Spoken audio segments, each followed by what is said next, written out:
Russia responds after the U.S. hit the country's two largest oil companies with big new sanctions over the war in Ukraine. Russia's foreign minister is now calling that move entirely counterproductive. And we are standing by to hear from Vladimir Putin. Also this morning, oil prices are rising sharply as traders are worried about a squeeze on the global supply that could be coming due to these sanctions. President Trump's actions showing signs that his patience with Vladimir Putin is waning. For now. He announced yesterday that he's nixed an anticipated summit with the Russian leader, a meeting that Donald Trump himself was very enthusiastic about just last week after his phone call with Putin. CNN's Claire Sebastian is tracking all of this for us, and there is a lot that has developed overnight. Claire. Yeah, Kate, I think, first of all, this is, and we see this coming through in the Russian rhetoric this morning, a big political shift. Even before we start to talk about the economics, Russia has been through 9 months of the Trump administration where multiple deadlines and threats on sanctions have not been enforced, have essentially evaporated, or they've been able to sidestep them. Now these sanctions are in place, and they are bigger than even the Biden administration was prepared to do. Rosneft and Lukoil, the two biggest oil producers in Russia, they account for around half of Russian oil exports. So, look, this is definitely big. We're seeing rhetoric coming out from Russia brushing this off. The foreign ministry spokeswoman saying, look, our country has developed a strong immunity, she said, to Western restrictions, essentially saying that it's not going to have the desired impact. But then you hear from the former president, now deputy head of the Security Council, Dmitry Medvedev, saying the United States is our adversary and their talkative, quote, peacemaker, he says, has now fully embarked on the warpath against Russia. So they are having to recalibrate around this. As to the economic front,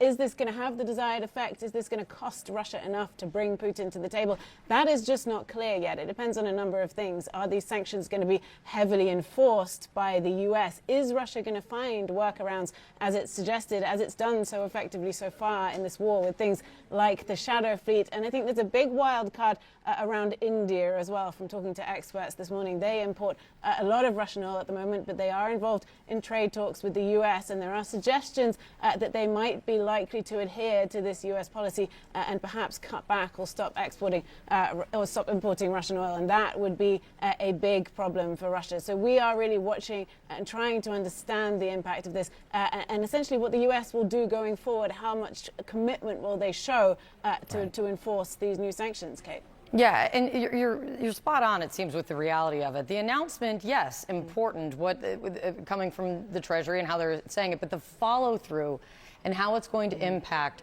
the biggest purchasers of Russian oil and gas is really what needs to be seen and is not quite known yet. It's great to see you, Claire. Thank you so much.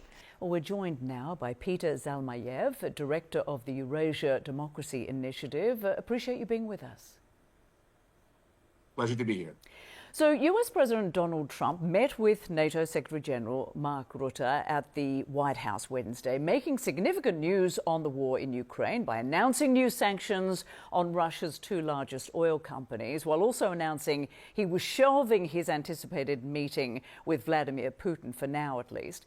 Why has it taken President Trump this long to impose new sanctions on Russia, and will this be enough? Well, first part of your question, of course, this has to do with Donald Trump's persistent, belief that Vladimir Putin is someone he could negotiate with in good faith. And this is not something that's unique to Donald Trump. If you remember, going back to George W. Bush, who saw into Vladimir Putin's soul and saw a beautiful man. I mean, Vladimir Putin is a consummate KGB agent. He is able and capable of manipulating, sometimes naive Western leaders, But in coming back to your second question, Donald Trump has had enough with Vladimir Putin. It started to hurt him politically. It started to hurt him apparently with his spouse, Melania Trump, as Donald Trump himself acknowledged. And every time, Donald, you talk to Vladimir, he turns around and bombs Ukrainian cities harder, as you just mentioned in the lead into this to our talk. A score of cities hit just after the conversation and apparent, plan to meet in Budapest. And finally, there's been some pressure on the Hill, the normally complacent Congress, bipartisan support for some strong action on Russia. It's really been very difficult for Donald Trump, and he's seen that Vladimir Putin has not been willing to throw him any bone, meaning to make any meaningful concessions, meaning that he was not willing to make this Budapest trip for Donald Trump anything other than a repeat of the fiasco that we saw in Alaska. And Peter, after previously threatening to supply Tomahawk missiles to Ukraine, President Trump acknowledged for the first time Wednesday that he told President Zelensky he would not be giving him the long-range missiles due to the training required for their use. Why did Trump backpedal and appear weak, clearly, in the eyes of Putin? Well, listen, Russian nuclear blackmail has been effective, and once again, whatever the spoken that phone call, making plans to meet in Budapest, the major component of that for Vladimir Putin, who I actually don't believe really had intentions or believed that it would be worthwhile to meet in Budapest.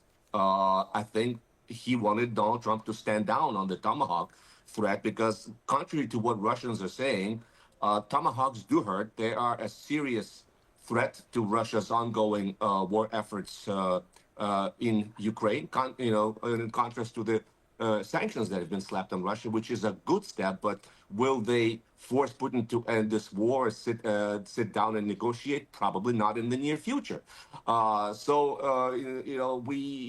We've been here before, Rosemary. We've been here with HIMARS missiles. We've been here with F-16s with the Biden administration. Every time we hear that it's a huge escalation, it will take a long time to train the Ukrainians to use it, and then finally, every time we were given those weapons. So I wouldn't put too much stock on this.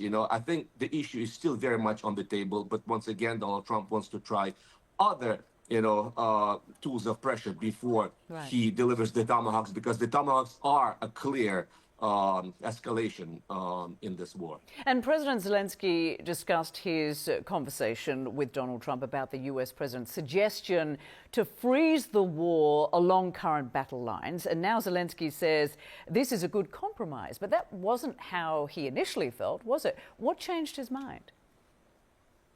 Well, it seems that there's been a concerted push by the Europeans to do exactly that. It's a painful compromise for Ukraine, but most Ukrainians are now on the same page with the rest of the world that Ukraine probably will not be able to get back the 20% of the territory it has lost over the last 3.5 years, or even longer if you take the longer span. The war started in 2014. So, as a matter of fact, this puts Donald Trump on the same page with the Europeans, and that's why the Budapest talks were a non-starter. Putin continues to insist on addressing what he calls the root causes of the conflict, which is a code for saying, destroying Ukraine's ability to run its own foreign policy, to run its affairs, essentially turning Ukraine into a semblance of Belarus next door, a puppet state. That's why Vladimir Putin is not interested in a ceasefire. He is not interested in genuine peace. He's not interested in any additional territory, any territorial concessions. It's not about territory. It's about controlling Ukraine and essentially annihilating Ukraine as an independent nation and Ukrainians as an independent culture with its own language, etc.